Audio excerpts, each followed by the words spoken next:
What's going on, fellas?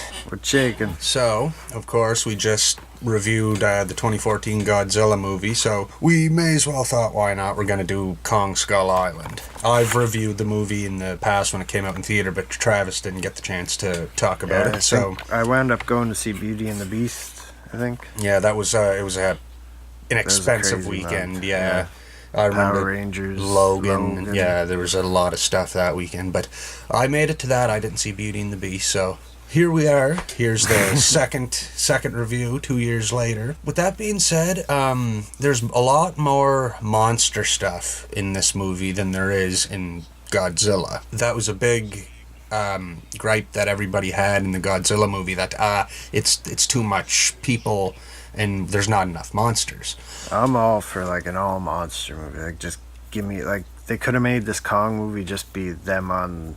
No, don't even have the humans. Just be Kong on the island trying to survive. I think maybe a younger Kong, that would have been kind of cool. Well, with that being said, I am super down for the Just Monster movie, but I think that'll probably come in a Destroy All Monsters movie. Yeah. But this is the young version of Kong. I think we are gonna be getting like the hunched over Kong in Kong versus Godzilla, and this is literally like an actual ape. Yeah, this is like not even teenager Kong yet. I don't think this is like kid Kong.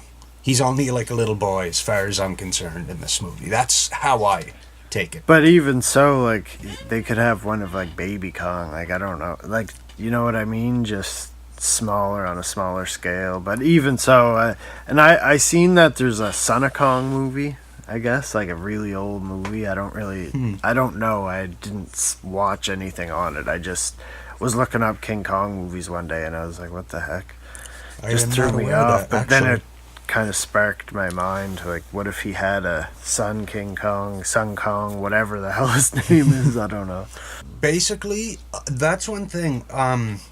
Maybe there are other Kongs in this, because we don't actually know, like, the scope of the island. Because basically, I think in the Peter Jackson one, I think it was just one structure, whereas this feels like multiple little islands together. So I don't know. It just, even so, it didn't feel like it felt like we kind of went up the center of the island, maybe. Yeah, so I believe that there's still all kinds left to show, like whenever it comes to the island alone. Yeah. And so there could be other apes on there for all we know, I guess. There could be other friggin' creatures. And like they say that Kong is the last one, but who knows? Maybe there was some little baby out there somewhere. You never know. There could something could have happened. So basically, I think, what was it, World War II? The movie starts off, and in the 40s. Like, yeah, I think that's at the very beginning, very briefly, I guess. So yeah, these two, this Korean and the American, US, yeah, they crash and they're on this island. They're going at her. This fella, you got this sword in his hands, and you think his fingers are just about to fall off, like they'd be gone. And then right out of the blue, this movie lets you know that the monsters are going to be in this movie a lot more than Godzilla, because Kong shows up right away. Oh man, Kong looks so good in this. And getting back to what we said earlier, the Kong that we see at the beginning of the movie, I've thought about it. What if that is one of Kong's parents? Because if this is just young Kong, I don't know if he'd be alive in the 40s yet, because... Or be that big, for that matter. Yeah, because the current timeline of the movie takes place in 74, Well, that's kind of... At 73. first I thought it was Kong, but then as he told his story later in the movie, then I kind of got the idea, okay, he was probably here for this and witnessed it. Because he seemed to know it fairly well, just from... Like, he doesn't know their language, and he just knows the paintings on the walls. Like, and he can somehow communicate with them. He was there for, what, like 30 years, something like that? Close to that? Yeah, because I think this, like, after you get past that part, I believe it takes place in, like, the 70s, like 1974, I don't know, 70-something, I swear. I don't know. I thought I remembered I that. think it's 73.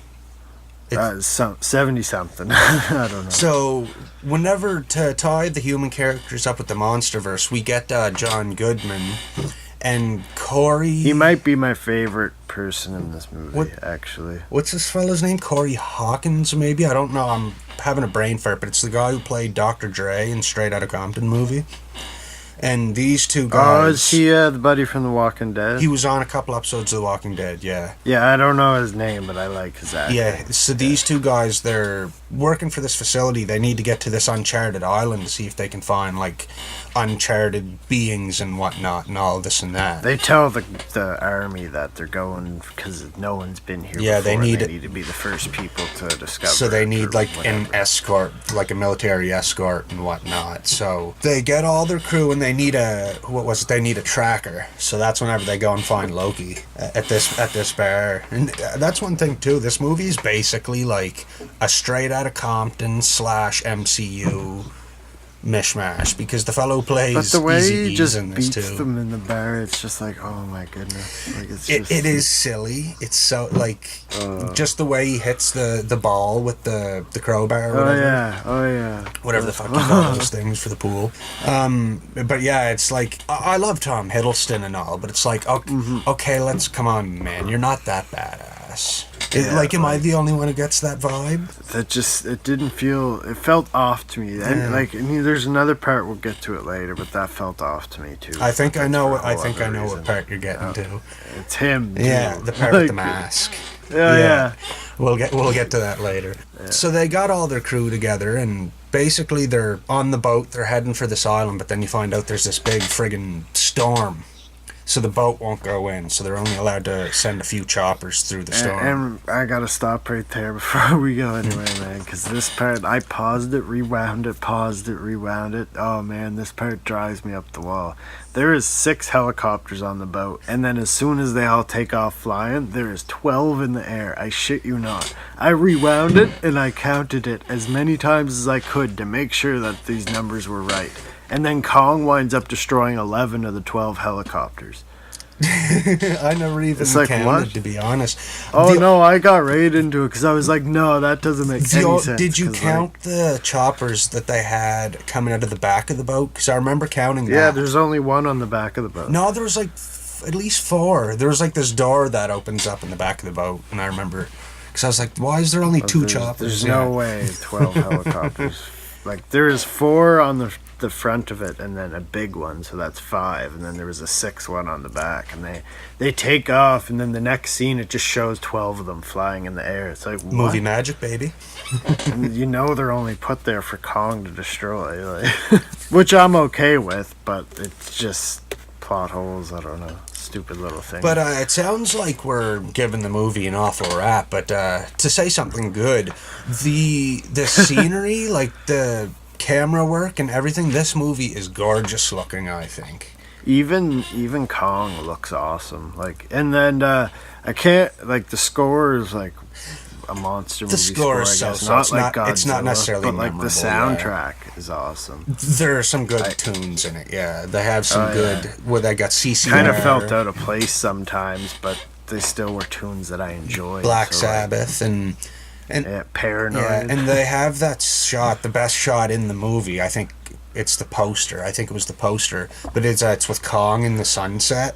Whenever and then like walking, it's just him standing there, and you have like the choppers coming at him, but he's like, it looks like it's just a black silhouette because the sun's right behind him, and it just shows how big he is. It's like, this is the biggest Kong we've ever seen. That's another thing we need to say too. Kong has never been this big ever, so it's going to be really interesting to see what they do with him whenever they get him to the land in another movie. They tried to play him off like a monster at first, but then you slowly like learn that he's not. At first I didn't realize that they were going to do that. I thought they were just going to play the whole monster route the whole way, but even so, they could have gave him more, like made him, well, I guess it's kind of hard like to make him be with Brie Larson like Kong was from the other King Kong movie, but like Brie Larson's character they give her or they do have the connection between like Kong and the girl in this movie, except for it's there, but it doesn't quite feel they like... don't go all the way with it, I think, because they knew he was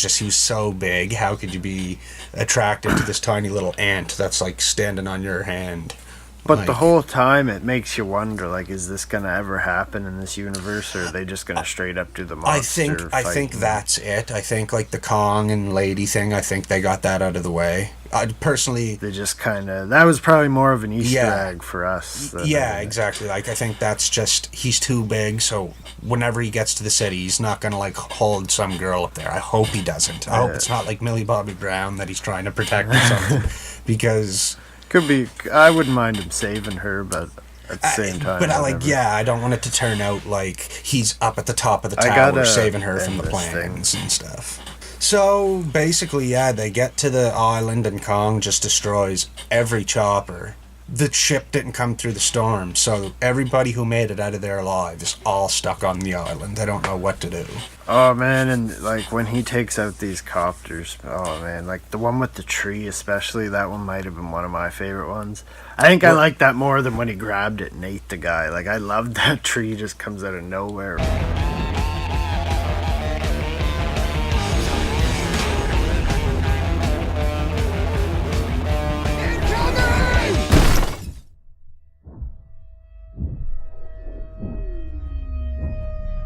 We're out of nowhere, yeah, you see the tree come and then you're just like, that's what? sick. But even the sound design there too, how like the Paranoid song just cuts out but then it comes back Yeah. in.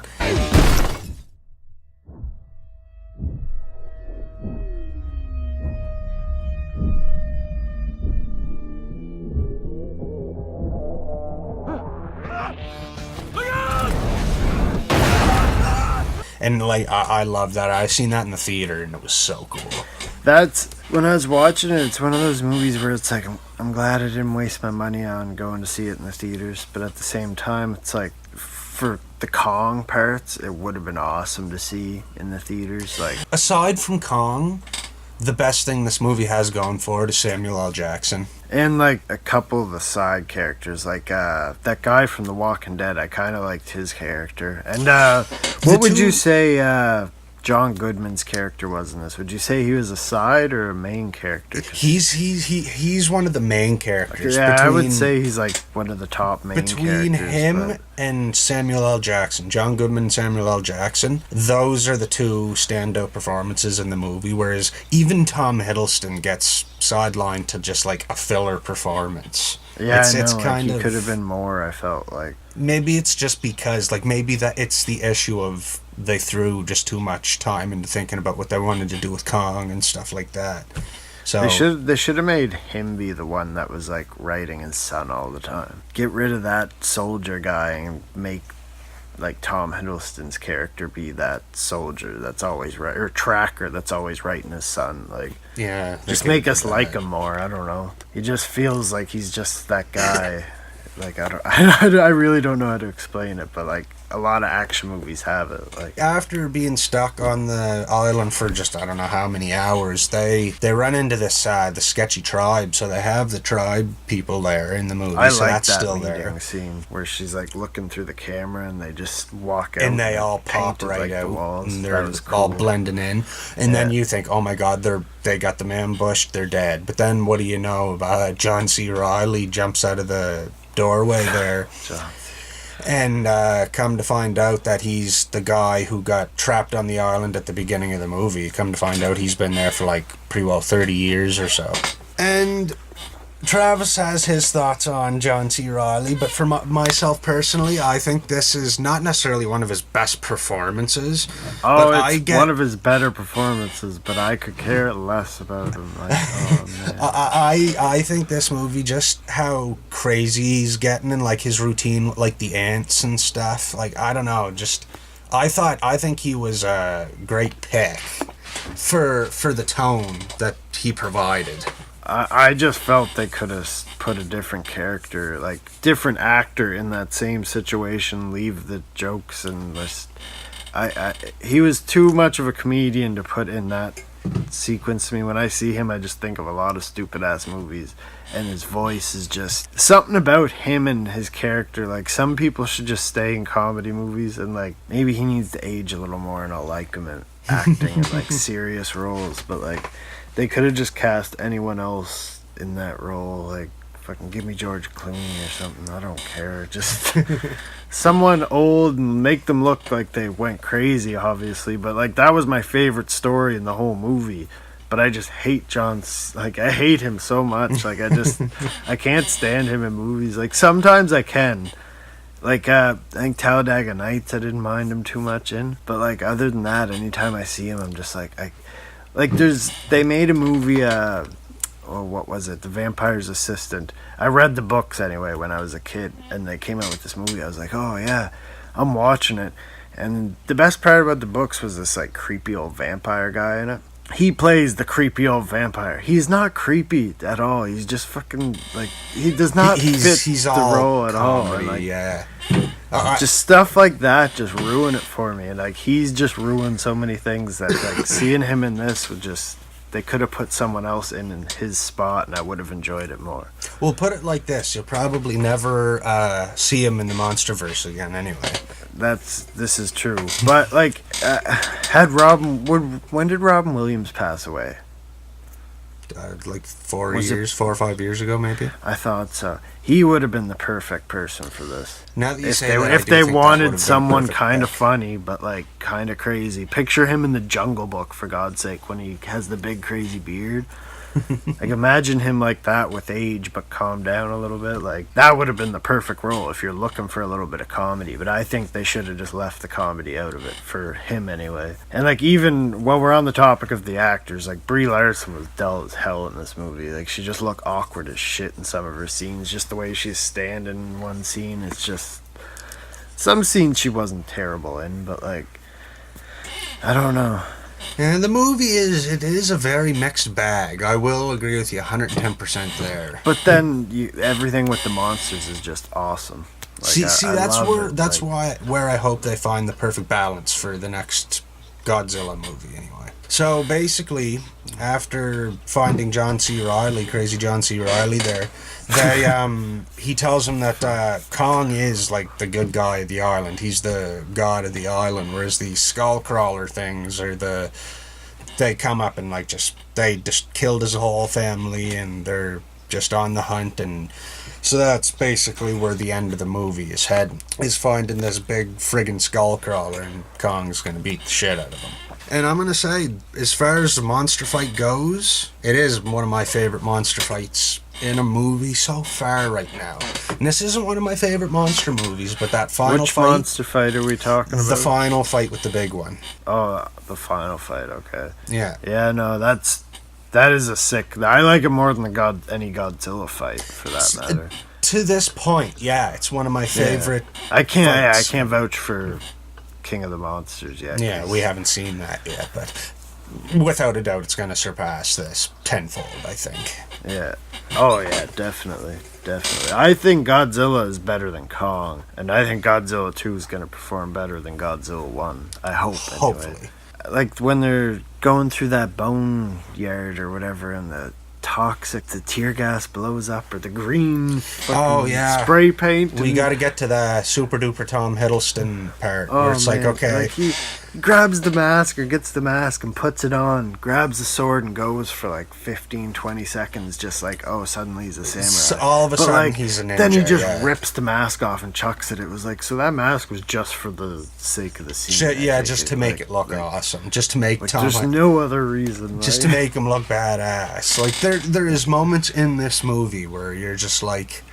It's a little cringy at worst. I did like Kong fighting that squid thing, octopus or whatever, and then just drags it off. That's another thing. I've had people ask me, how, like, he's so big, how is Kong even supposed to survive on the island? Well, the movie shows you right there. He takes a bath in the lake, he drinks from it, and then he gets attacked by the squid or whatever, and then he eats it. So, like...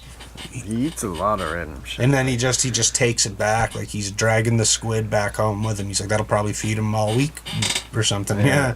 So like he's got plenty of food on the island, and there was more than him before that. So. And we didn't see the whole island either. Yeah. Like we only seen like one straight path through it, I think, and then a little bit off to the west or whatever. I think, yeah, north or west. It was one of the two. In the woods, that's the sketchiest part to me, I think. When they're in the, man, that bamboo spider. Yeah, that thing was nuts. I remember it almost crazy. came out of nowhere in the theater because I remember it was in the trailer. But I remember just out of nowhere, Buddy looks up and he drops the water and it turns back. And it's like, that. It reminds me of what's it called, Cannibal Holocaust, where like the thing's just coming out of the chick's mouth. And it just goes right. That's what it reminds me of. And like the spider's leg just went right down the fella's mouth. Those things were creepy as hell. Like, and then they just start cutting the legs off. Like, that was crazy. And well, what could you do? Like, and then what was it? That wooden the soldier I liked the most out of the soldiers anyway. He's always writing his son back home or whatever. Oh yeah, stumbles into like the wooden log thing in the woods. That's the guy who played Doctor Doom. Oh, it is too, isn't it? Yeah. Okay. But yeah, that giant grasshopper type thing, that wooden grasshopper, he was just sitting on it or whatever. He thought it was a log. Oh, yeah. And then he just starts shooting the shit out of it, and then it takes off, and you think it took off because of him, and then he turns around, and that skull thing just mows it. And that's another thing, like, when they're in that boneyard before the birds attack, and he's doing the ninja shit, that monster comes up and just barfs up a skull, and conveniently the fucking necklace, and that's it. It's still on his head. It's like wrapped through his skull or something. Anyway, it's just, I thought it was oddly convenient that they just needed proof that he was dead just for the sake of the story, and just blah, it's puked up in front of him. It's like, oh, that's convenient, sure. So basically, come the end of the movie, of course, it's going to be hard to say, but Kong loses the fight. He doesn't win. No, I'm just kidding. Kong beats the shit out of the giant skull crawler. And from there... Oh, Sam Jackson almost does quite the damage with the fire on him, though. I thought that scene looked awesome, but then following it, and when you see it in the daylight, it doesn't really look like Kong got burned a whole lot, which I thought was... Like, they could have made him look a little more burnt. Yeah, I agree. But yeah, like, Kong because they did good with the cuts and stuff that he had the whole movie. Like, they kept showing those. Why couldn't they show little burn marks or something? Like, he was, like, lit on fire. Like, at one point, you could see parts of him, like, on fire. Like... But yeah, he just squashed the shit out of Samuel L. Jackson. Like, just stomped his hand down right before... Sam Jackson was just about to blow him up. When I was watching that again recently, because I'd fallen asleep every time I watched it, and I'd never seen that part. So when I watched it just the other day, I wasn't sure. I was like, is he going to actually try and blow him up? I was like, there's no way you can blow up Kong. And then I was like, oh, just squashes him. And then the same thing in the Infinity War post-credit scene. Right before he goes, he almost gets out the famous Samuel L. Jackson motherfucker. Oh, no. Mother.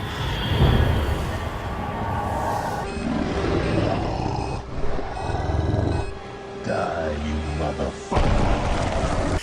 So, you gotta mention that. You can't go wrong with that. Yeah. It's the perfect send-off for his character. I like that, yeah. And Sam Jackson's, the arc of it, like, his character in this movie, I did like. Like, he's one of him and John Goodman were probably the better characters in the movie, I guess. Like, Tom Hiddleston, Brie Larson, you don't really care about them. Yeah. Half the soldiers you don't care about. You only really care about that one guy who's writing his son because he's writing his son. It's like, it was definitely, like we said before, it's definitely more a monster-driven story, but it should have been more of a monster-driven story, if that makes sense. Like, yeah. But then, basically, after the big final fight, the choppers come in through the clouds and they get away. So the movie's all done and over. Did you see the look in Kong's eyes, though, when those choppers came? Like he was almost ready to have. It was another almost strap. Like they reminded him of the beginning the choppers of the movie that came at the beginning of the movie, and like it made me wonder, like, did they really get out there alive? But then after the credits, we got a post-credit scene. So basically, we'll say this: John Goodman didn't make it. He ended up dying in the movie. So whenever they go back to the mainland, Dr. Dre fella, he's working at this Monarch facility, and he always thought that John Goodman was crazy. He's like, there's no such thing as giant monsters. There's no such thing as any They of that both stuff. had their own theories, and then they wound up being basically theories within the same theory, you know? Yeah, Like, so basically John Goodman was right, and they took Brie Larson and Tom Hiddleston into this facility, and they're saying, oh, we're not going to tell the Russians that there's no oil and there's no giant monsters and this and that. So come to find out, they just walk in, Dr. Dre walks right in, and he just says, no, welcome to Monarch, you're going to be a part of the team, I guess, and Kong, he isn't the only king. There's these giant friggin' monsters ruled the earth long before we ever did. So they turn on this slideshow, and that's whenever you get this greasy little teaser, like these cave paintings. You see Godzilla. yeah, I like this. This was cool. You see Mothra.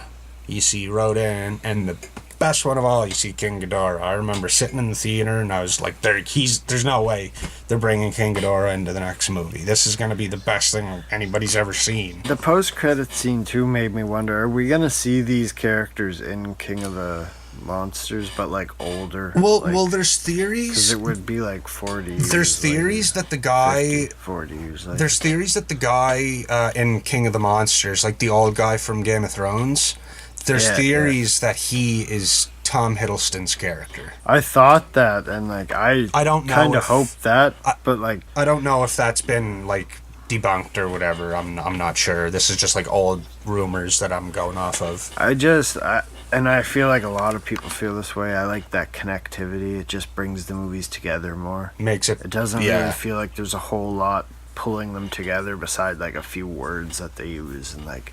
It does feel like a small universe that is building, though. Yeah, we're only going on movie 3, so... I wonder, do you think there'll be, like, prequels or anything? Like, hoping. There's potential for both Kong, Godzilla, and King Ghidorah, Rodan, and Mothra prequels. Like, let alone... because I only see this going, like, so far, but, like, I could see them also doing prequels to kind of prolong it, maybe. Well, that's I don't just know. to keep stuff, like, different.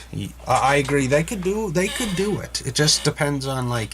Because it's harder to do it with monsters, whereas, like, with the MCU, you got, like, human characters... But it's harder with monsters. Well, you can only destroy the world so much. And well, that's just there's it. only so many monsters. How long is it going to take them to destroy the world? That's the big question. Yeah, the cinematography in it was great. For the most part, anyway. I didn't really I don't even remember seeing too many shots I didn't really like. Like, there was a lot of like silly scenes, I thought, but like the movie's everything beautiful looked overall. Good. It sounded awesome. The CGI looked amazing. Kong looked friggin' beautiful. Like, and I just can't wait to see him in Godzilla vs. Kong. Let us know what you guys want to win in the movie, because as far as I'm concerned, I'm going for Godzilla. But let me know what you want.